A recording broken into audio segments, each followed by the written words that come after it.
वो इलैहि मिन हब्लिल वरीद, हम तुम्हारी रगे जहां से ज्यादा करीब हैं। तो मुझे देखो तो यौमइज़िन यस्दुरुन नासु अश्तातन लियुरौ अमालहुम, हम तुम्हारे सीने के अमाल को निकाल के तुम्हारे सामने रखेंगे और फिर होगा क्या, लियुरौ अमालहुम, तुम अपने अमाल को अपनी आंखों से देखोगे। फमन यअमल मिस्काला दर्रतिन खैरन यरा, जर्रे के बराबर अगर तुमने गुनाह की नगर नेकी किया है वो भी दिखाया जाएगा। जर्रे के बराबर अगर वमन यअमल मिस्काला दर्रतिन शर्रन यरा, अगर जर्रे के बराबर हमने बुराई किया है वो भी दिखाया जाएगा। क्योंकि कुरान अरबी में नाजिल हुआ, अरब में नाजिल हुआ। अरब वाले जर्रा बोलते थे चूंटी के सर को, चूंटी के सर को वो जर्रा बोलते थे। जो नजर ना आए, दूर से करीब से भी पूरा समझ ना मिले, उसे जर्रा कहते हैं। तो अब पता चला कि अगर एक छोटी सी बारीक सी चूंटी के सर के बराबर भी अगर हमारी कोई बुराई है वो भी दिखाया जाएगा, कोई नेकी है वो भी दिखाया जाएगा। हमारी ना कोई हैसियत थी ना है, अल्लाह फरमा रहा है ना रहेगी, इसलिए कि उसने फरमा दिया है। हाँ, अगर अमाल अच्छे हैं, अगर नेकियां करके गए हैं, अगर नेकियां कमा करके गए हैं, गरीबों को खाना खिला के गए हैं, माँ बाप की खिदमत करके गए हैं, नमाजें लेकर के गए हैं, और अगर दीन की राहों पे अमल करके गए हैं, तब तो हमारे आपके लिए बशारत ही बशारत है। कब्र में सरकार की तशरीफ आवरी हो, नबी का दीदार हो जाए, कब्र से उठे मैदान क़यामत में जहां पर अव्वलीन आखिरीन का मजमा होगा, ऐसे आलम में सरकार की शफाअत नसीब हो जाए तो फिर तो उसके लिए मुबारकबादियां ही बादियां हैं। और अगर ये नहीं है तो अल्लाह ने फरमा दिया, अलकारियत मलकारिया हुमा अदराका मलकारिया यौमा यकूनुन नासु कल फराशिल मबसूस, कयामत कयामत है, तुम क्या जानो कयामत क्या है, तुम क्या जानो कयामत क्या है। कि जब इतनी बात हो जाती है, परवरदिगार फरमा रहा है यौमा यकूनुन नासु कल फराशिल मबसूस, जिस दिन इंसान रेंगते हुए पतंगे की तरह हो रहा है, रेंगते हुए पतंगे। अच्छा, एक बात और सुनिए, रब ने अपने पाक कलाम में सूरह हामीम में, सूरह शोरा में, और जो मक्की सूरतें, सूरह माइदा है, ये सूरह अनफाल है, और फिर कुछ मदनी सूरतें हैं जैसा सूरह निसा है, सूरह आले इमरान है, तो अल्लाह ने उसमें बार बार फरमाया कि जब बंदा दुनिया से जाएगा, कब्र में उठेगा, और कब्र से जब हश्र में उठेगा तो अब इसे ऐसे महसूस होगा जैसे दुनिया में हम एक पल रहे, बस हाँ, एक लम्हा, एक दिन सुबह या शाम, बस इतना रहे, वहां ये एहसास होगा। तो जब इतनी सी जिंदगी है हमारी, हम उस दौर में जी रहे हैं, दौरे पुरफितन है, आज ये सारी चीजें हैं। हमें तो ये चाहिए था कि हमारा ईमान मजबूत होता, हम दीन की राह पे चलते, हम दीन पे अमल करते, माँ बाप की खिदमत करते, मस्जिदें बनवाते, हम जो मसले नहीं जानते उलमा से पूछते। मैं मोबाइल में हमारे कौम का बच्चा एक एक बारीकी से एक चीज ढूंढ लेता है, क्या हम उसके लिए मेहनत नहीं कर सकते? कर सकते हैं, लेकिन हमारी लापरवाही है, ये हमारी लापरवाही हमें बेवकूफ़ी की राह तक ले गई है। और आज हम और आप बेराह हो गए हैं। हम आज, और ये बात ऐसी नहीं है जब आपको ऐसे हवाई बातें सुना रहे हो, ना ना ना, आज से 1400 साल पहले हमारे आका हुजूर मोहम्मदुर रसूलुल्लाह सल्लल्लाहु ताला अलैहि वसल्लम ने काबे के दरवाजे को पकड़ा। जब नबी कौनैन सल्लल्लाहु ताला अलैहि वसल्लम ने हज्जतुल वदा के मौके पर, जब नबी ने सन 10 हिजरी में हज किया, जो नबी का आखिरी एक ही हज था, वो आखिरी हज था, जब नबी ने हज किया, काबे के कुंडे को पकड़ा, पकड़ने के बाद हमारे आका सल्लल्लाहु ताला अलैहि वसल्लम ने आज से 1400 साल पहले नबी कौनैन सल्लल्लाहु अलैहि वसल्लम ने जो फरमाया था, देखें कितनी फिट वो हम पर वो बातें बैठती हैं। आज की बात नहीं है, 100-200 साल की बात नहीं है, 1400 साल पहले की बात है, और कितनी फिट बैठ रही है। हमारे आका ने काबे के दरवाजे के कुंडे को पकड़ा और उसकी मोटी मोटी बातें जो हदीस में बयान हुई हैं, हालांकि तफसील 60 हदीसें बयान हुई हैं, लेकिन जो ज़हन में वो अल्फाज हम आपके सामने रख रहे हैं कि कितनी फिट बैठ रही हैं। नबी ने फरमाया था, इदत तखदल व दौलन वल अमानतो मगनमन व दकातो महरमन व तुअल्लिमु लिगैरि दीन व अतार रजुल इमरातहु व अक्का उम्मुहु व अदना सदीकुहु व अक्सा अबाहु व दहरतल अस्वातु फिल मसाजिद व सादल कबीला तफासिकहुम व अकरम रजुल मकाफता शर्रहि व दहरतिल कैनादु वल मारिफु व शुरिबतिल खुमूरु व लाना आखिरु हादिहिल उम्मती अव्वलहा फर्तकिबु इंदा दालिका रिहन हमराउ जलजलतन व खसफन व मदखन व कदफन व आयातिन ततबाउ का निदामिन कोतया फासिल कहू फतताबिउ। नबी कौनैन सल्लल्लाहु ताला अलैहि वसल्लम ने आज से 1400 साल पहले जो फरमाया था, सुने तुम्हारे मुंह से जो निकली वो बात होके रही, जो दिन को कह दिया शब है तो रात होके रही। नबी ने फरमाया था एक दौर आएगा कि जब लोग माले अमानत को माले गनीमत शुमार करेंगे। माले अमानत को माले गनीमत, मस्जिद का पैसा हो, मदरसे का पैसा हो, सदर साहब के पास अगर ज्यादा चंदा आ जाए तो सबसे पहले उनकी नियत बिगड़ती है। ये तारीख है, ये बात है, ऐसा नहीं। मस्जिद मदरसे के बारे में शारह बुखारी हजरत अल्लामा मुफ्ती शरीफुल्लाह अलैहि रहमा रहमतुल्लाह ताला अलैह फरमाते हैं, उन्होंने फतावा बाहर उसमें अपने फतावा शारह बुखारी में जो उनके बेटे ने जमा किया है मुहिब्बुल हक साहब ने, उसमें वो बात आज भी मौजूद है। उन्होंने लिखा इस बात को बाकायदा कि अगर कल मैदान क़यामत में, और ये बात बहुत पहले सन 94 में और 95 में माहनामा अशरफिया जो निकलता था अशरफिया से, उसमें ये बात छप चुकी थी। हमारे उस्ताद अदीब शहीर खतीब हिंदुस्तान हजरत अल्लामा मुफ्ती असलम साहब किबला, जिनको नायब साहब के नाम से जाना जाता था, उन्होंने जब ला करके दिखाया था, तब भी उस वक्त जब उसकी तस्दीक सरबराह आला ने किया था, सरबराह आला हुजूर अजीज मिल्लत साहब और इसके अलावा ये हुजूर मुहद्दिस कबीर अल्लामा ज़ियाउल मुस्तफ़ा साहब, जब ये लोग एक ही मदरसे में जामिया अशरफिया में पढ़ा रहे थे, तो उस वक्त तस्दीक हुई थी और उस वक्त शारह बुखारी मौजूद भी थे और बेकल साहिब बलरामपुरी भी मौजूद थे, डॉक्टर इकबाल साहब भी मौजूद थे, हमारे उस्ताद भी मौजूद थे, मुफ्ती अब्दुल सलाम साहब इलाहाबादी मौजूद थे और इसके अलावा बड़े बड़े शोरा मुफ्ती शमसुद्दीन साहब अलैहि रहमा मटहना वाले मौजूद थे। इसके अलावा बरावा शरीफ के वलमा दीगर मौजूद थे।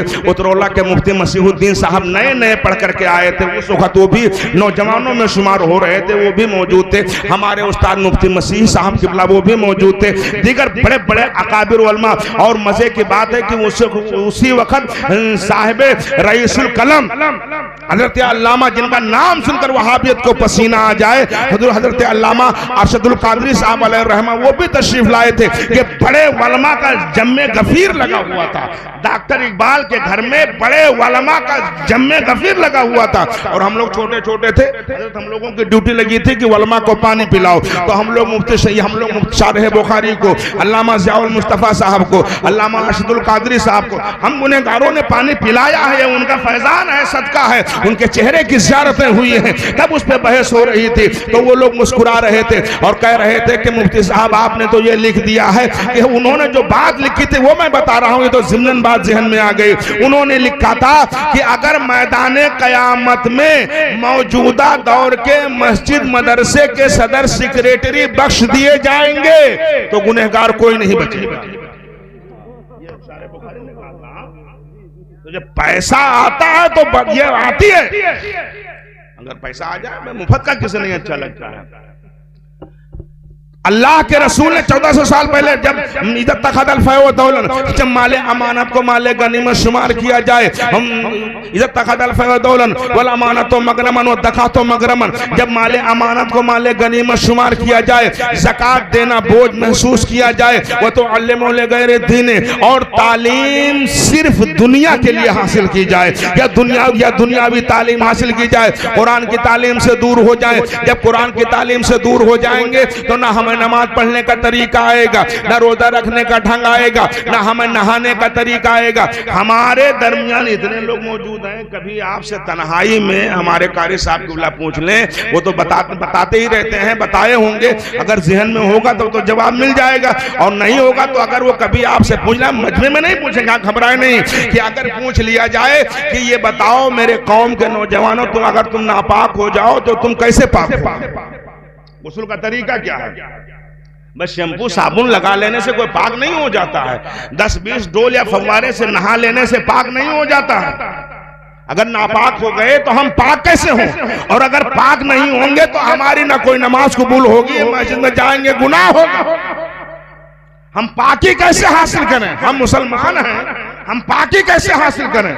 हमें वो तरीका नहीं मालूम है कि अगर हमारे बदन में नापाकी लगी हो तो जब उलमा से पूछेंगे तो ये शरीयत का मसला बयान करेंगे, हवाले में तुम्हारे लिए आसानी के लिए पेश कर देंगे कि ये बाहर शरीयत का मसला है, ये कानून शरीयत का मसला है। सबसे बड़ी बात यह है कि नहाने का तरीका यह है कि अगर हमारे बदन में नापाकी लगी हो तो ये मोटी बात बता रहा हूं कि सबसे पहले हम उस नापाकी के कपड़े से हम उस नापाकी को पानी से दूर करें। जब नापाकी को पानी से दूर कर दिए, अब उसके बाद में अगर हमारे पास पानी कम है तो अब जहां पर नापाकी लगी हो उस जगह को धो दिया जाए। धोने के बाद में अब उसके बाद में सुन्नत तरीका तो अपनी जगह पे है, लेकिन जो फर्ज है कि 3 बार कुल्ली किया जाए गरारे के साथ में, 3 बार मुंह में पानी डाला जाए और वो गरारे के साथ कुल्ली किया जाए। अगर रोजादार है तो गरारा नहीं करेगा, अगर रोजादार नहीं है तो गरारा करेगा। 3 बार कुल्ली किया जाए, 3 बार नाक के में बांस की हड्डी तक पानी पहुंचाया जाए। उसके बाद पूरे बदन को 3 बार पानी से भिगो दिया जाए, आप पाक हो जाएंगे। आपको लंबी चौड़ी बात बताने की जरूरत ही नहीं है। और अगर ये तरीका नहीं है तो आप सोच लें कि हमारे पास ना हमारी नमाज कबूल होगी ना हमारा रोजा कबूल होगा। कुरान छुएंगे तो गुनहगार होंगे। सबसे पहले हम तहारत सीखें, इसलिए कि तहारतो निस्फुल ईमान, पाकी ईमान का आधा हिस्सा है। जैसे बदन पाक हो, लिबास पाक हो, जगह पाक हो। अब हमारी इबादत भी कबूल होगी अल्लाह की राह में, तो ये कब हमारे जहन में आएगा? जब हमारे जहन में इस्लामी तालीम होगी। हम उलमा के पास बैठे नहीं जानते हैं, खुद जाकर के पूछें कि हाफिज साहब बताइए, हमें नहाने का तरीका बता दीजिए, हमें वजू का तरीका बता दीजिए, हम कपड़ा कैसे धुलें हमें तरीका बता दीजिए। इतना पूछने में हमारी जान नहीं निकल जाएगी। आज भी हम लोग अपने उलमा से पूछते रहते हैं, एक दूसरे से पूछते रहते हैं, ये मसला मेरे समझ में नहीं आ रहा है, आप बता दीजिए, आप बता दीजिए। इससे आप पूछेंगे, आपका इल्म बढ़ेगा, आपके दिल में शौक पैदा होगा। आप खुद सीखें, अपने बच्चों को सिखाएं, खुद सीखें, अपने बच्चों को सिखाएं। आज लेकिन नबी ने फरमाया था वह तो अल्लेमोले गैर दीन, जब तालीम सिर्फ दुनिया के लिए हासिल की जाए, वह तारजुलो इमरात हो, जब शौहर बीबी का गुलाम हो जाए, वह अक्का उम्म हो, जब माँ का नाफरमान हो जाए, वह अदना सदीक हो, अरे गैरे को करीब बुलाए, ये मेरा बड़ा यार है, ये मेरा बड़ा यार है। नबी ने फरमाया था वह अक्सा अबा हो, और अपने बाप को अपने से दूर कर दे। ये मेरे आका ने फरमाया था वह अक्सा अबा हो, और अपने बाप को अपने से दूर कर दे। वह दहरतुल अस्वातु फिल मसाजिदी, और जब मस्जिदें पंचायत घर बना दी जाए, वह अतार रजुलो, और नबी फरमाते हैं वह अतार रजुलो इमरात हो, और जब बड़े आदमी की ताज़ीम उससे डर करके की जाए, ना कि उसे वाकई काबिल ताज़ीम समझकर। वसादल कबीलता फासिकहुम, और कबीले का सरदार, गांव का रहबर हम उसे बना दे जिसे कुल हुवल्लाह पढ़ना। होगा क्या? खुद तो डूबे हैं सनम, यार को ले डूबेंगे, तब होगा क्या?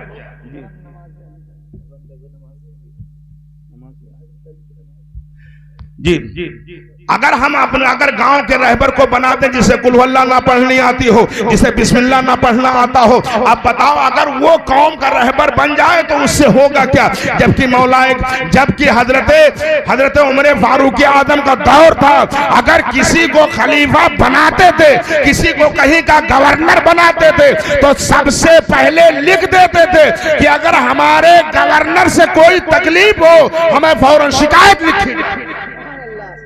आज हम लोग हैं, हम लोगों के अंदर दादागिरी है। अगर परिवार बड़ा है तो हमारी लाठी चलेगी। हमारे सामने कौन होता है बोलने वाला? भाई हमारे पास होता है। आप देखो आगे से बात सुनते चलना। हजरत उमर फारूक आदम ने हिम्स का गवर्नर हजरत सईद इब्ने आमिर अल-जुमही को, ये बात बड़ी लंबी हमने आधी काट दी है, सईद इब्ने आमिर अल-जुमही को बनाया। आपने सबसे पहला खत लिखा कि अगर हिम्स में कोई गरीब मिले तो वो लिख करके भेजो। अगर कोई हिम्स में गरीब आदमी मिले हाजी साहब तो वो लिस्ट बनाकर भेजो। अब वहां से जब लिस्ट आई तो चंद गरीबों के नाम थे, जिसमें सबसे पहले गरीबों में नाम हजरत सईद इब्ने आमिर अल-जुमही गवर्नर थे। हम लोग तो सदर सेक्रेटरी इसलिए बनते हैं कि बेईमानी करने का, वो हिम्स के गवर्नर थे सब। तो हजरत उमर फारूक आदम ने कहा कि ये मेरी आंखें धोखा खा रही हैं, या ये वही सईद इब्ने आमिर अल-जुमही जिनको मैंने गवर्नर बनाया? कहा वही है। कहा ठीक।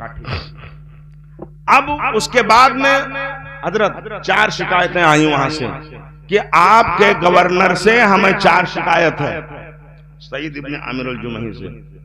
कौन कौन शिकायत सुने, जवाब सुना। उन 4 शिकायतें ये थी कि ये रोजाना जब सूरज निकल आता है तब लोगों से मिलते हैं, धूप निकलने के बाद लोगों से मुलाकात करते हैं, ये पहली शिकायत। दूसरी शिकायत ये थी कि ये दिन में लोगों से मुलाकात करते हैं, रात में किसी को जवाब नहीं देते, ये दूसरी शिकायत। तीसरी शिकायत ये थी कि ये हफ्ते में 6 दिन काम करते हैं और 1 दिन ये रात और दिन किसी से नहीं मिलते हैं, ये घर में रहते हैं, ये तीसरी शिकायत थी। चौथी शिकायत ये थी कि ये 2 हफ्ते में 15 दिन में कभी 2-2.5 घंटा 4 घंटा के लिए बेहोश हो जाते हैं, यानी इन्हें मिर्गी की बीमारी। ये 4 शिकायत वहां से लिख करके आई। हजरत उमर का दौर था, 36 लाख मुरब्बा मील के आप मालिक थे, अमीरुल मोमिनीन थे, और तकिया वही ईंट लगा कर सो जाते थे। आपने कर लिखा बुलाओ ना। हजरत सईद इब्न आमिर अल-जुमही जब वहां से आए तो नमाज ज़ोहर मस्जिद नबवी में हो चुकी थी, सहाबा मौजूद थे, दरवाजे खुले हुए थे, तब तो गांव था, तो धूप चलचलाहट थी। हजरत उमर ने देखा कि ये सईद इब्न आमिर अल-जुमही एक डंडे में अपना कपड़ा लपेटे हुए कंधे पे रखे हुए चले आ रहे थे। जब वो करीब आए तो हजरत उमर ने कहा कि मेरी नजर धोखा खा रही कि ये मेरे हिम्स के गवर्नर हैं। तो सहाबा ने कहा ना उमर, ये हिम्स के गवर्नर सईद इब्न आमिर अल-जुमही। जब आए तो कहा सवारी कहां, बैठते ही फौरन कहा सवारी कहां, सवारी हमारे पास कहां थी। कहा तो आए कैसे, कहा पैदल चल के आया। कहा पैदल चल के आया हूं। 2 महीने का सफर हिम्स का था पैदल, 2 महीना पैदल चल करके मदीना शरीफ पहुंचे। कहा सवारी कहा, बैतुल माल की थी, मैंने वहां जमा कर दिया। कहा ठीक है। कहा लेकिन तुम्हें जवाब तो देना पड़ेगा। तो कहा पूछिए। अब जवाब सुने। वो गवर्नर थे जिनसे दीन फैला, जिनसे हमें आज हमारा ईमान मिला, हम और आप बैठे बिठाए हैं। आज हमारे घरों में बच्चों के निकाह होते हैं तो जो खुतबा पढ़ा जाता है या बच्चों के कान में अजान दी जाती है, बुजुर्गों ने बड़ी कुर्बानियां दी हैं, ऐसे नहीं मिला है। कहा जवाब देना पड़ेगा। आप पूछिए। कहा पहली शिकायत यह है कि जब रोजाना सूरज निकल आता है, सूरज निकलने के बाद जब धूप खिल जाती है तब आप लोगों से मुलाकात करते हैं, फिर उससे पहले मुलाकात नहीं करते, इसका जवाब क्या है। तो हजरत सईद इब्न आमिर अल-जुमही ने कहा, आए उमर, हमने कोई खादिम नौकर नहीं रखा है, मैं घर की सफाई करता रहता हूं। ये पहला जवाब था। आपने निगाहें झुका ली। कहा दूसरा सवाल, दूसरी शिकायत यह है कि आप हफ्ते में आप दिन में लोगों से मिलते हैं, पहली शिकायत। दूसरी शिकायत कि हफ्ते में आप दिन में लोगों से मिलते हैं, रात में नहीं मिलते हैं। सईद इब्न आमिर अल-जुमही ने कहा उमर, मैं दिन में मखलूके खुदा की खिदमत करता हूँ, रात में अपने रब की इबादत करता हूँ। सुभान अल्लाह, सुभान अल्लाह। ये जवाब देना पड़ेगा। तीसरी शिकायत, अब सुने। कहा तीसरी शिकायत जवाब दो। कहा पूछिए। कहा कि आपने पूछा हजरत उमर ने कि आप हफ्ते में 1 दिन और 1 रात किसी से नहीं मिलते हैं, 6 दिन मिलते हैं और 1 दिन 1 रात नहीं मिलते हैं, आखिर वजह क्या है।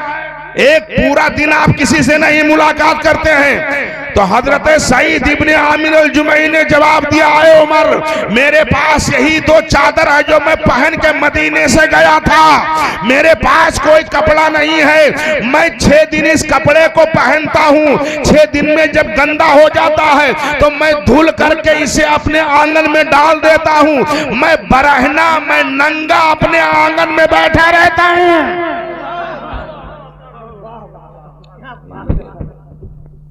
आपने फरमाया ठीक। कहा चौथी शिकायत, कहा पूछिए। कहा आपको मिर्गी की बीमारी है। ना मुझे मिर्गी की बीमारी नहीं है। तो कहा आप 10-15 दिन में बेहोश हो जाते हैं। तो आपने फरमाया उमर, तब उन्होंने वो बात रखी, इसलिए वो बात महफूज रह गई। उन्होंने कहा उमर, जब मैंने इस्लाम कबूल नहीं किया था और जब यहाँ से जंगे बदर हो चुकी थी और हजरत खुबैब रदी अल्लाह ताला अर्दा को जब धोखे से मक्के वालों ने गिरफ्तार कर लिया था और जहाँ आज मस्जिद आयशा बनी हुई है उसे मकाम तनईम कहा जाता था। उन्होंने कहा जब मकाम तनईम पर मक्के वाले ले करके गए थे और जब नौजवानों ने खुबैब इब्न अदी पर तीर चलाए चलाए थे, मैं मजमे में खड़ा था और तीर ही नहीं उनके बदन को जिस तरह से लकड़ी छीली जाती है ऐसे रंदे से उनके छुरी से चाकू से उनके बदन को छीला गया, गोश्त को छीला गया, हड्डियों का कीमा बनाया गया, कान काटा गया, नाक काटा गया, आंख निकाली गई, जबान शहीद की गई, होंठ काटे गए। आए उमर जब मैं वो मंजर सोचता हूं तो बेहोश हो जाता हूं। उनका इंतकाल हुआ जब उनका इंतकाल हुआ तो हजरत उमर रज़ियल्लाहु ताला अन्हु जन्नतुल बकी में ले गए दफनाने और सब लोग मुसाहबा मौजूद थे। हदीस सारे अल्फाज हदीस में मौजूद हैं। हजरत उमर ने सबसे पूछा कि तुम्हारे दिल में क्या ख्याल है, तुम्हारे दिल में क्या ख्याल है, तुम्हारे दिल में क्या ख्याल है। तो सारे सहाबा ने अपने अपने ख्याल बताए, वो आज भी मौजूद हैं। उन्होंने ये नहीं कहा मेरे पास दौलत हो, मेरे पास बंगला हो, कोठी हो, गाड़ी हो, ना ना ना, कुछ नहीं। उन्होंने सारे सहाबा ने अपने ख्याल को बताया कि उमर मेरी ख्वाहिश ये है कि मेरे इतने बच्चे हों, मैं राह खुदा में कुर्बान कर दूं, अल्लाह मुझे इतनी ताकत दे, मैं जंग में लड़ूं, शहीद हो जाऊं। इसमें अपने अपने ख्यालात सबने पेश किए। तो सारे सहाबा की जब बारी पूरी हो गई तो जो मजिल्ला सहाबा थे उन्होंने खड़े हो गए, कहा उमर तुमने सबके सीने के राज को तो कंगाल लिया, तुम बताओ तुम्हारे सीने में क्या चल रहा है, तुम क्या सोच रहे हो। तो हजरत उमर ने कहा मैं ये सोच रहा था कि अल्लाह मुझे सईद इब्ने आमिर जैसा गवर्नर देता, मैं मुसलमानों पे हाकिम बनाता।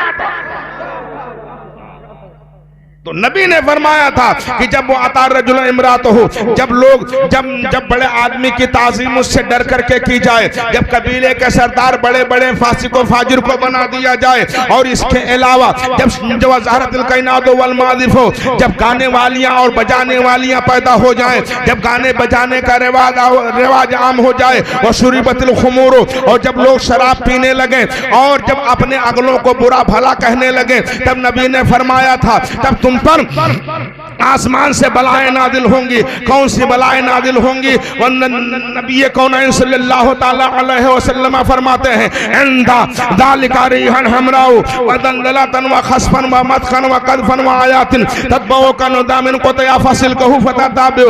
नबी ने फरमाया था बड़ी बड़ी सुर्ख आंधियां आएंगी, जलजले आएंगे, शक्लें बिगाड़ी जाएंगी, जमीन में धसाया जाएगा, आसमान से पत्थरों की बारिश होगी, और ऐसे ही बलाओं का नुज़ूल शुरू हो जाएगा। जैसे हाथ में तस्बीह हो, धागा टूट जाए, दाने बिखरने शुरू हो जाए, ऐसे बलाओं का नुज़ूल शुरू हो जाएगा। आज देख ले हम लोग 1400 साल पहले तुम्हारे मुंह से जो निकली वो बात होके रही, जो दिन को कह दिया शब है तो रात होके रही। हम अपने अक्ल के नाखून को संभालें, खोलें, जागें। आजमाइशें आती हैं, ऐसा नहीं है। अल्लाह ने फरमाया मेरे बंदे हम तेरी आजमाइश करेंगे। वला नबलुवन्नकुम बिशैइन मिनल खौफि वल जुइ व नक्स मिनल अमवालि वल अनफुसि वत तमारात, हम जरूर तुम्हें आजमाएंगे। कभी तुम्हारे जानों का नुकसान होगा, मालों का नुकसान होगा, फलों का नुकसान होगा, खेती का नुकसान होगा, हम तुम्हारी आजमाइश करेंगे। वबश्शिरिस साबिरीन अल्लज़ीना इज़ा असाबतहुम मुसीबा, रब ताला फरमाता है मेरे महबूब बशारत दे दो उन्हें कि जब अगर उन पर यह मुसीबत आती है, भाई जवानी में अगर किसी का बेटा इंतकाल कर जाए, बूढ़े बाप के सामने अगर वो सब्र करता है, किसान की खड़ी फसल जल जाए अगर वो सब्र कर रहा है, अगर हमें भूखा रखा जाए आजमाइश हो रही है अगर वो सब्र कर रहा है, तो परवरदिगार फरमाता है वबश्शिरिश साबिरीन अल्लज़ीना इज़ा असाबतहुम मुसीबा, मेरे महबूब तुम उन्हें बशारत दे दो मेरे बंदों को जब इन मुसीबतों पे सब्र करते हैं, उनके लिए बशारत है जब उनकी जबान पे जुमला जारी हो जाए कालू इन्ना लिल्लाहि व इन्ना इलैहि राजिऊन, जब वो कहें सारी चीजें अल्लाह के लिए थी, उसी की जानिब लौट के जाने वाली हैं, जब ये हमारी जबान पे जारी, जब हमारे जबान पे ये जारी हो जाए भाई ये सारी चीजें अल्लाह की हैं, उसने हमें आंख दिया है, उसने हमें हाथ दिया है, उसने हमें बोलने के लिए जबान दिया है, सुनने के लिए कान दिया है, देखने के लिए आंख में रोशनी दी है, चबाने के लिए दांत दिया है, चलने के लिए पैर दिया है, ये उसकी सारी नियामतें हैं। वो तो फरमा रहा है फस्कुरूनी अज़कुरकुम वश्कुरूली वला तकफुरून, मेरे बंदे तू मुझे याद कर मैं तुझे याद करूंगा, मेरी दी हुई नियामतों की शुक्रिया अदा कर। वो अपनी नियामतों को हमसे लेता है, उम्र बढ़ने लगी, बालों में सफेदी आने लगी, पता चला ये बाल हमारे नहीं है, ये अल्लाह अल्लाह की दी हुई नियामत है हमारे पास अमानत के तौर पर, जो अपनी नियामत को ले रहा है, उम्र बढ़ने लगी, दांत झड़ने लगे, पता चला ये दांत हमारे नहीं है, कि रब की दी हुई नियामत है। उम्र बढ़ी, आंख की रोशनी कम हो गई, कम दिखाई देने लगा, पता चला कि ये आंख की रोशनी हमारी नहीं है। पैरों की ताकत खत्म हो गई, पता चला कि ये ताकत हमारी नहीं है। अब हमें कम सुनाई देने लगा, हमारी अकल कमजोर हो जाती है, पता चला कि अब वो हमें अपनी तरफ बुला रहा है, हमारी आजमाइश हो रही है। तो जब बंदे के जबान पे ये जारी हो, क़ालू इन्ना लिल्लाहि व इन्ना इलैहि राजिऊन, जब बंदा ये कहे मौला सारी चीजें तेरे लिए थी और तेरी ही जानिब लौट के जाने वाली हैं, तब उधर से खुशखबरी आ रही है, पैगाम आ रहा है, उलाइका अलैहिम सलावातुम मिन रब्बिहिम व रहमा व उलाइका हुमुल मुहतदून। मोहर लग जाती है। परवरदिगार फरमाता है जब इन सारी मुसीबतों पर मेरा बंदा सब्र करता है तो रब ताला फरमाता है उलाइका अलैहिम सलावातुम मिन रब्बिहिम व रहमा, उस बंदे पर मेरी तरफ से दुरूद और रहमतों का नुज़ूल होता है। व उलाइका हुमुल मुहतदून, और वही हिदायत पाने वाले। ये रब का फरमान मौजूद है, उसके ये सारी चीजें मौजूद हैं। हम आंखें खोलें, हम गौर करें, हम सोचें। अल्लाह ने हमें जिंदगी दी है, हम ये दीन ऐसे थोड़े फैला, बड़ी मुश्किल बड़ी मेहनत से फैला है। आज हम और आप सरकार गाज़ी पाक के यहाँ जाते हैं, सोचते हैं कि वो हमारे तो अगरबत्ती और 2 रुपये के बतासे से खुश हो जाएंगे, हम लोग इसी में खुश हैं। उन्होंने कितनी बड़ी कुर्बानी दी है, उठती हुई जवानी को रात कहीं दूर न जाए। हम यही तकरीर अगर आपके सामने रखते तो उसी में टाइम निकल जाता है। तो बात आगे ज़हन में कि अगर इतनी उठती हुई जवानी 18 साल राह खुदा में दे दिया, आज हमारी आपकी अगर थोड़ी बहुत इज्जत अगर बची है तो एहसान है सरकार गाज़ी पाक का।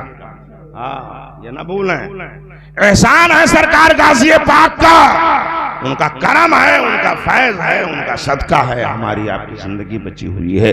हम और आप खुद सोचें। इसलिए हमें और आपको इस्लाम की राह में हमेशा हम वक्त तैयार रहना चाहिए। हम नमाज के पाबंद बने, अपने बच्चों को पढ़ाएं, हम घर में खुद माँ बाप को बताएं, जो ना जानते हो मसाइल उलमा से पूछें, ताकि हमारी ज़िंदगी में निखार पैदा हो, हमारी ज़िंदगी में तब्दीली पैदा हो। बहुत सो चुके हैं दोस्तों, हमें और आपको अब जागने का वक्त है कि आंखें खोलें, शरीयत की राह पे चलें, इस्लाम की राह पे चलें, हम अपने माँ बाप के फरमाबरदार बने, हम जनादे नमाज की दुआओं को याद करें, ताकि हमारे दिल में इस्लाम की मोहब्बत पैदा हो। 18 साल उठती जवानी को सरकार गाज़ी पाक ने राह खुदा में दिया, क्या दिया?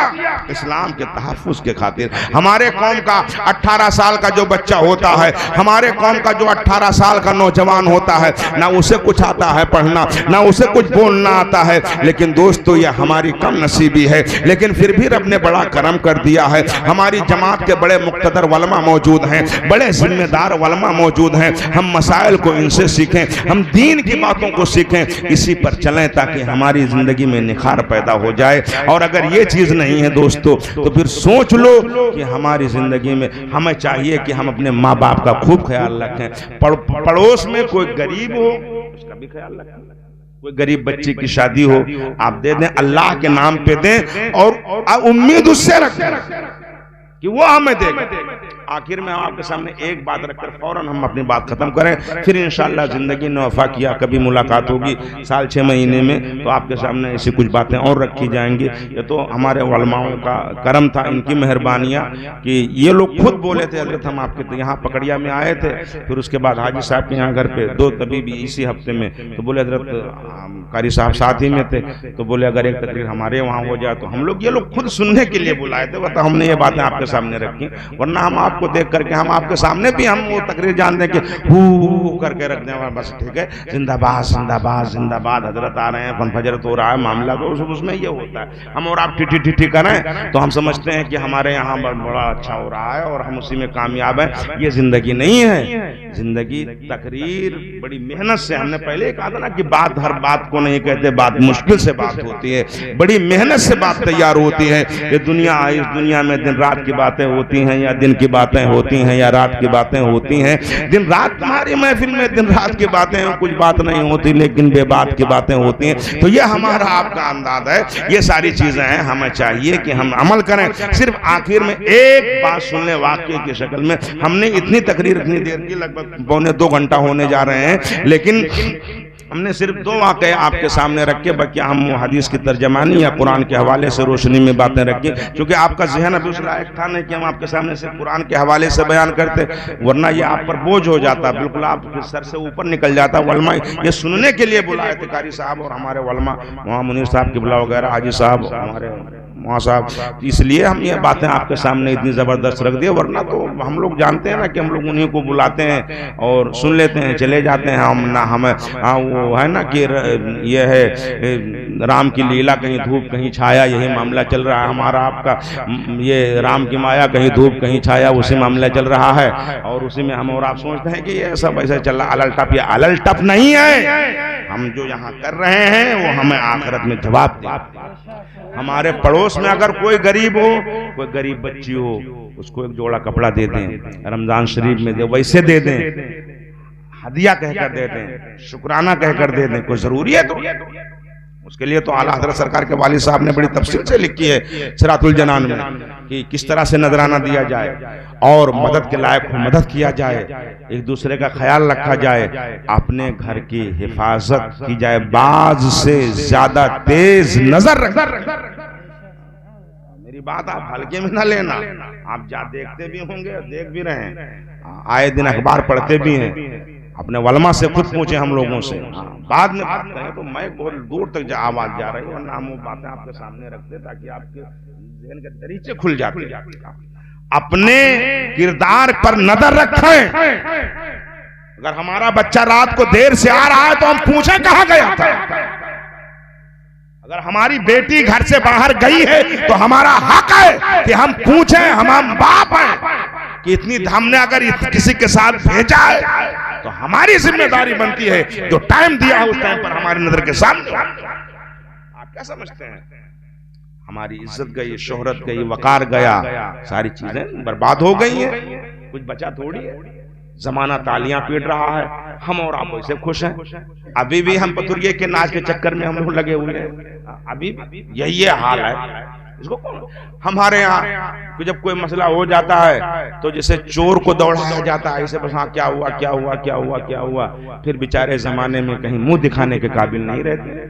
जिसकी इज्जत जाती है उससे पूछे, जिसकी गैरत मर जाते बेचारे समाज में जी नहीं पाते, सर उठाकर जिंदा नहीं रह पाते हैं।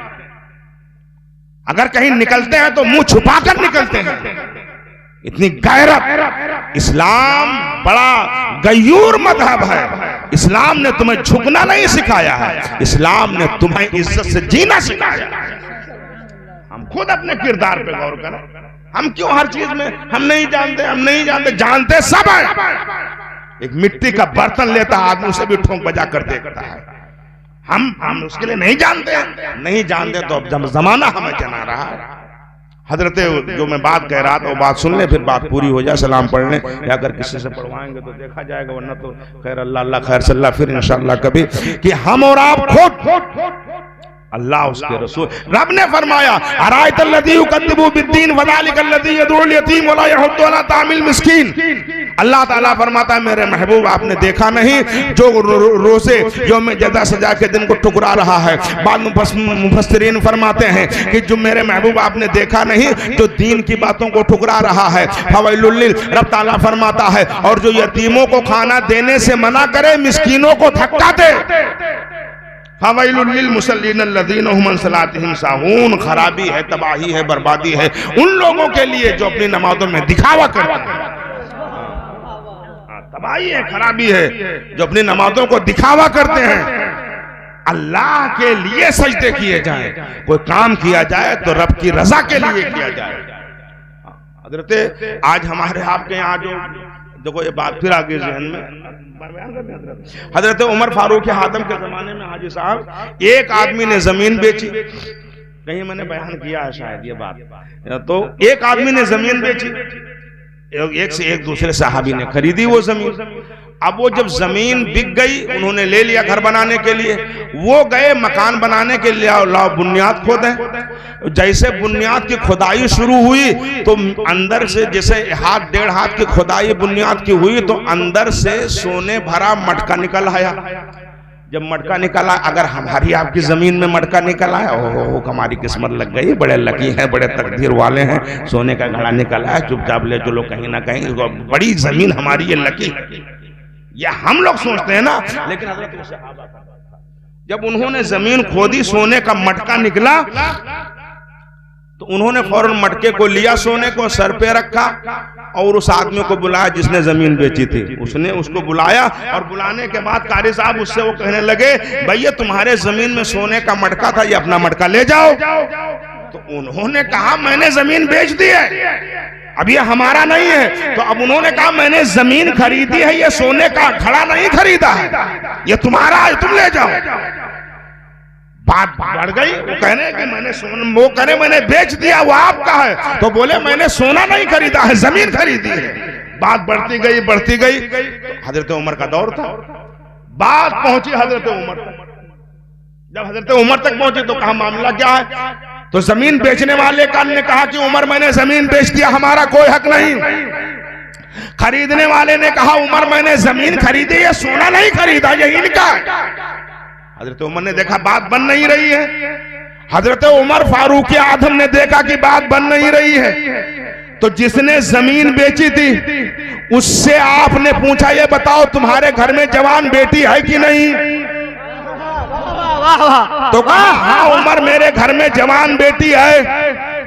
जिसने जमीन खरीदी थी कहा ये बताओ तुम्हारे घर में जवान बेटा है? कहा हाँ है। कहा तो अब तुम अपनी बेटी का निकाह अपने बेटे से करो। और हजरत उमर ने फरमाया कि तुम अपने बेटे के महर में इस सोने के मटके को दे दो। क्या बात, रिश्ता भी हो गया, महर भी अदा और सोना भी, फैसला भी हो गया, फैसला भी हो गया। फैसला होते थे, आज भी हजरत इमाम आदम के जमाने में फैसला ऐसे हुआ था। एक आदमी बूढ़ा हो गया, वो मरने के करीब, उसके 2 बच्चे थे, तो पड़ोसी को बुलाया, कहा कि मैं दुनिया से जा रहा हूँ, जाने की तैयारी है, ये मेरे पास सोने अशरफी का थैला है, इसको तुम रख लो और जब मेरे बच्चे जवान हो जाएं जो तुम्हारा दिल चाहे वो हमारे बच्चों को दे देना। तो कहा ठीक है लाओ। अब उसने रख लिया और रखने के बाद में अब वो शख्स इंतकाल कर गया। बच्चे छोटे छोटे थे, जब वो बड़े हुए जवान हुए तो वो वसीयतनामा पढ़वाया और पढ़वाने के बाद कहा कि अब इसमें लिखा है कि अशरफी का थैला इसके पास है। अब वो गए तो कहा कि हमारे बाप ने तुम्हें अमानत में ये अशरफियां रख दी थी, वो लाहो में दे दो। कहा वसीयतनामा खोलो, कहा पढ़ो। जब खोला पढ़ा गया तो उसमें लिखा था जो तुम्हारा दिल चाहे वो दे देना। तो अब वो आदमी घर में गया और अशरफी सोने को घर में रख लिया, थैला ला करके दे दिया बच्चों को, थैला ले जाओ, ये लिखा है। बच्चे परेशान हो गए। हम जैसे लोगों को बुलाए तो वो भी ऐसे कह रहे ना ठीक है, वसीयत में तो यही है भाई, जो दिल चाहे वो दे दो। बात थी हजरत इमाम आजम अबू हनीफा की, वलमा के करीब रहेंगे तो फैसले सही। हजरत किसी बूढ़े शख्स ने कहा कि बच्चों घबराओ नहीं, अगर तुम्हारा माल है तुम्हें मिलेगा, परेशान ना हो, तुम्हारे बाप की अगर अमानत है तो तुम्हें मिलेगी वो दौलत। तो कहा कैसे, अब तो ये जा रही है दौलत? कहा नहीं, अभी ये जमीन उलमा से खाली नहीं है, इमाम आदम मौजूद है, चलो उनसे फैसला करवाते हैं। अब उलमा भी गए, सुनने वाले भी गए, देखने वाले भी गए, बच्चे भी गए, वो माल वाला भी गया, वसीयतनामा लेके भी गए। तो कहा मामला क्या है? तो उस शख्स ने कहा कि हुजूर, इमाम आदम से कहने लगा कि इनके बाप ने मेरे पास सोने चांदी का थैला भरा अशरफा दिया था, अशरफियों भरा थैला दिया था, और ये कहा था कि वो एक वसीयतनामा लिख दिया था और उसमें कहा था कि अगर तुम्हारे पास कुछ, अगर जब मैं मर जाऊं और जब हमारे बच्चे बड़े हो जाएं तो जो तुम्हारा दिल चाहे वो दे देना। आपने फरमाया कि तो तुमने क्या दिया? कहा हुजूर मैंने थैला दे दिया है। कहा वसीयतनामा निकालो। इमाम आदम ने कहा वसीयतनामा निकालो। वसीयतनामा निकाला गया, कहा इसको पढ़ो। आपने फरमाया पढ़ो। अब सुना गौर से, आपने फरमाया पढ़ो। जब लोगों ने पढ़ा कि जब मैं मर जाऊं और मेरे बच्चे जवान हो जाएं तो मेरे बच्चों को जो तुम्हारा दिल चाहे वो दे देना। तो इमाम आदम ने फरमाया दोबारा पढ़ो। दोबारा पढ़ा गया, यही बात थी। तो आपने फरमाया इसमें साफ साफ तो लिखा है कि सोना चांदी बच्चों को दे दो, थैला तू रख ले। आपने फरमाया तो इसमें साफ साफ तो लिखा है, झगड़ा करने की क्या जरूरत है? कहा इसमें साफ साफ तो है कि सोना चांदी बच्चों का है, अशरफिया बच्चों की है, थैला तू रख ले। तो कहा हुजूर हमें समझा दीजिए, आप बड़े मौलाना हैं, आप समझाइए। इमाम आदम ने फरमाया देखें उनका ज़हन, सिराजुल उम्मा, वो इमाम आदम जिन्होंने 55 हज पैदल अदा किए, 100 बार अपने रब को ख्वाब में देखा, 4 सहाबा का जमाना पाया। नबी के मोजिज़ों में से एक मोजिज़े का नाम इमाम आदम अबू हनीफा रज़ियल्लाहु ताला अर्ज़हु अन्हु। कहा समझाओ। इमाम आदम ने फरमाया साफ साफ तो लिखा है जो तेरा दिल चाहे वो हमारे बच्चों को दे देना। तेरा दिल सोना चांदी को चाह रहा है, वो बच्चों को हवाला कर दे।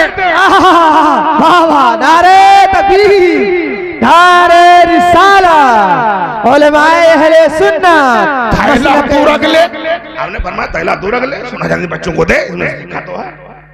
तो वो बस फैसले भी होते, ऐसे नहीं था। तो हमारे दरमियान भी अगर ऐसे फैसल होने लगे तो ये लड़ाई झगड़े हमारे आपके नाजायज पैसे थाने में जाते हैं। मस्जिद में चंदा लगे नहीं निकलता है, पुलिस को देना हो तुरंत निकल आए। वहाँ जाकर के दो 10,000 दो, अगर वहाँ को साहब 10 लाठी मारना, हम हर लाठी पे 1000 रुपया देंगे। ये है हमारे कौम की बदनसीबी। हाँ, मुसलमान का दुश्मन बना हुआ है। बहरहाल हजरत उस्मान गनी, अब इसको हम बिल्कुल इख्तिसार कर रहे हैं। हाजी साहब बहुत टाइम हो गया, भूख लग गई, 2 घंटा हो गया बोलते थोड़ी। अरे साहब ने पूरा वसूल कर लिया जो कुछ खिलाया था। बहला तो हजरत उस्मान गनी रज़ियल्लाहु ताला अर्ज़हु अन्हु का जमाना था। आप मैंने जो पड़ोसी की बात कही थी कि कोई गरीब हो, गाँव हो, पड़ोस हो, तो हम उसकी मदद करें। हजरत उस्मान गनी के जमाने में एक यहूदी था मदीना शरीफ में, तो उसकी बच्ची 2 थी, जवान हो गई, शादी के लायक हो गई। उसने शादी की तारीख पक्की कर दी। तो जब रिश्ता होने वाला था तो उसने अपने बिरादरी में यहूदियों में मदद मांगी थी कि जब मैं अपने बच्चियों की शादी करूं तो हमारी मदद कर देना। ठीक है, सबने कहा ठीक है कर देंगे। रिश्तेदारों से कर्जा मांगा, अपने पड़ोसियों से। लेकिन जब तारीख करीब आई तो अब सबने दरवाजा बंद कर लिया। बोले गरीब है, हमें देगा कहां से। सबने मिलना जुलना बंद कर दिया। हजरत अब बीबी ने, मैं जल्दी बता रहा हूं, तो अब जब वो घर पे आया बड़ा उदास, तारीख करीब थी, शादी होने वाली थी और कोई इंतजाम नहीं था। बीबी के समझ में बात आ गई। उसने कहा घबराओ नहीं, अभी उस्मान गनी का जमाना मौजूद है, वो हैं अभी और वो मालदार भी हैं, आप उनके पास जाओ। हम भले उनके नबी का कलमा नहीं पढ़ते हैं, लेकिन अगर उनके दिल में ये इतना रहम तो हाई है, उनके नबी ने सिखाया है कि गरीबों पे शफकत करो, उनकी मदद करो, उनका ख्याल रखो, आप जाएं तो सही। बीवी की बात अच्छी से समझ में आ गई।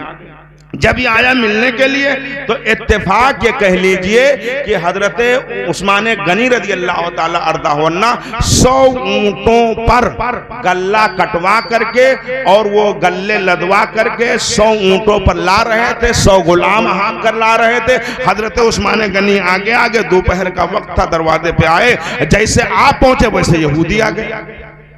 अब उसने सोचा कि मैं गलत टाइम पे आ गया, गड़बड़ हो गई। भाई किसान आदमी खेत से आता है दोपहर में, आज भी है हमारे वलमा, ये बेचारे जाते हैं मुंबई वगैरह चंदा करने। दोपहर में अगर किसी सेठ को फोन कर दो, क्या जरूरत है आपको फोन करने की, अभी वक्त मिला है, मैं आराम कर रहा था, आपको नहीं आना चाहिए था, अब शाम को आते, अभी थोड़ी चले आए, 100 रुपये की रसीद। कैसी कैसी बातें बेचारे सुनते हैं, तब जाकर के ला के मदरसे में देते हैं। फिर मदरसे की धमक, आपको इतने चंदा मिला, देखो फला इतना करके लाया है, फला। दोनों तरफ से हम लोग पिसे जाते हैं, ना उधर खैर ना इधर खैर, इसी में जिंदगी कट रही है, इसी में चल, हाँ सारी चीजें हैं। तो अब वो समझा कि मैं गलत टाइम पे आ गए, पसीने में शराब हो रहा है, वो आ गए और उधर से वो यहूदी आ गया। अब उसने सलाम किया। हजरत उस्मान गनी ने सारी सवारियों को रोक दिया, फरमाया कि तेरा कैसे, पूछा कि तेरा कैसे आना हुआ। तो अब वो सोचा कि अगर मैं कहता हूँ कहीं बात बिगड़ ना जाए, तो अब अगर ये भी दरवाजा बंद हो गया तो मैं जाऊंगा किसके पास। तो आपने फरमाया कैसे आना हुआ, तो उसने कहा बस चला आया था। तो आपने फरमाया नहीं बता तेरे आने की वजह क्या है। जब आपने डांटा तो उसने कहा कि हुजूर मैं आपके पास इसलिए आया था कि वो हमारी बच्चियां आपकी पहली पोती किया, हमारी बच्चियां आपकी बच्चियां हैं, मेरी बच्चियों की तारीख करीब आ गई शादी की, मैंने अपने रिश्तेदारों में पड़ोसियों से कर्जा मांगा था, लेकिन मेरी गरीबी को देख करके लोगों ने देने से इनकार कर दिया है। मैं आपके पास आया हूं, कुछ आप मेरी मदद कर दें, अल्लाह रसूल का वास्ता, मेरी बच्चियों की शादी हो जाए तो मैं आपका एहसान मानूंगा, आपका एहसान नहीं भूलूंगा। तो हजरत जब उसने अल्लाह रसूल का नाम लिया, हजरत उस्मान गनी का सखावत सुभान अल्लाह, आपने मुड़ करके फरमाया, कहा ये 100 ऊंटों की पीठ पर जो गल्ला लदा है, अगर इससे तेरा काम हो जाए तो ले जा। तो उसने सोचा कि ये शायद हमारा मजाक उड़ा रहे हैं। मैं जरूरत थी 2 बोरी की 100 ऊंटों की पीठ पर गल्ला लदा हो, उसने सोचा ये मेरा मजाक उड़ा रहे हैं, सर झुका लिया। हजरत उस्मान गनी ने सोचा मैंने इसे गल्ला दे दिया है, ये ले कैसे जाएगा, तो आपने फरमाया ये गल्ले भी ले जा, ये 100 ऊंट भी ले जा। तो उसने सोचा ये शायद मेरी जिंदगी गरीबी का इतना तगड़ा मजाक शायद किसी ने उड़ाया, ये मेरी गरीबी का मजाक उड़ा रहे, घर में बकरी बांधने की जगह नहीं 100 ऊंट दे रहे हैं। अब जब उसने वो जमीन पे बैठ गया, जब जमीन पे बैठ गया तो आपने सोचा मैंने गल्ला दे दिया है, ऊंट दे दिया है, ये ले कैसे जाएगा। आपने फरमाया खड़ा हो जा, ये गल्ले भी ले जा, ये 100 ऊंट भी ले जा, ये 100 गुलाम भी ले जा। हजरत उस्मान गनी ने जब ये कहा, वो यहूदी खड़ा हो गया और खड़े होने के बाद उसने कहा, अरे उस्मान आपको अल्लाह और उसके रसूल का वास्ता है, आप सही सही बताएं कि आप मेरी गरीबी का मजाक उड़ा रहे हैं या सच में हमें दे रहे हैं। तो हजरत उस्मान गनी ने जवाब दिया, सुन तूने अल्लाह रसूल के नाम पे मांगा है, ये मेरे पास ये माल मौजूद है, इसलिए मैं तुझे दे रहा हूं, और मेरे घर के दरवाजे तेरे लिए हमेशा के लिए खुले रहेंगे, जब तेरी मर्जी हो चले आना। जब उसने आपका इखलाक देखा, आपका खुलूस देखा, आपकी सखावत देखी, तो वो यहूदी खड़ा हो गया और खड़े होने के बाद में कहा, आए उस्मान गनी सुनो, ये गल्ला बाद में जाएगा, ये ऊंट बाद में जाएंगे, ये गुलाम बाद में जाएंगे, पहले हमें कलमा पढ़ाइए, इस्लाम में दाखिला फरमाइए। नारे तकबीर, नारे रिसालत, अज़मत सहाबा, इस्लाम के फितरत में कुदरत ने लचक दी है, जितना ही दबाओगे इतना ही उभर जाएगा। लेकिन इस्लाम तेरे चाहने वाले न रहे, जिसका तू चांद था अफसोस वो हाले न रहे। क्यों न रहे? वाइज़ कौम की वो पख्ता ख्याली न रही, बरके तबई न रही, शोला मकाली न रही, फलसफा रह गया, तलकीन गदाली न रही, रह गई रस्म अज़ां रूह बिलाली न रही, मस्जिद मरसिया खां की नमाजी न रहे, यानी वो साहिब औसाफ हिजाजी न रहे। तुम हो सूरत में नसारा तो तमद्दुन में हुनूद, ये वो मुसलमान है जिन्हें देख के शर्माए यहूद। अभी सवेरा है, हाँ होश के नाखून लें, अल्लाह उसके रसूल से मोहब्बत करें, अपनी पेशानी को रब के हुजूर में झुकाएं, माँ बाप की खिदमत करें, उनसे मोहब्बत करें। यही जिंदगी है, यही बंदगी है, इसी पर हमारी आपकी जिंदगी होनी चाहिए। और जो ये नहीं है तो बाबा कुछ नहीं, नाम ही नाम है, जो कुछ है हकीकत के सिवा रास्ता कोई नहीं, उनकी शरीयत के सिवा। हमसे बोलने में किसी किस्म की कस्तन या सेवन कोई लफ्जिश हुई हो, आपने सुना है, हम तौबा करते हैं, साथ में आप भी तौबा इस्तगफार, अस्तगफिरुल्लाह रब्बी मिन कुल्लि ज़ंबिन व अतूबु इलैह। पूरा मजमा बुलंद आवाज़ से एक मरतबा कलमा शरीफ पढ़े, ला इलाहा इल्लल्लाहु मुहम्मदुर रसूलुल्लाह सल्लल्लाहु तआला अलैहि वसल्लम। अस्सलामु अलैकुम रहमतुल्लाह।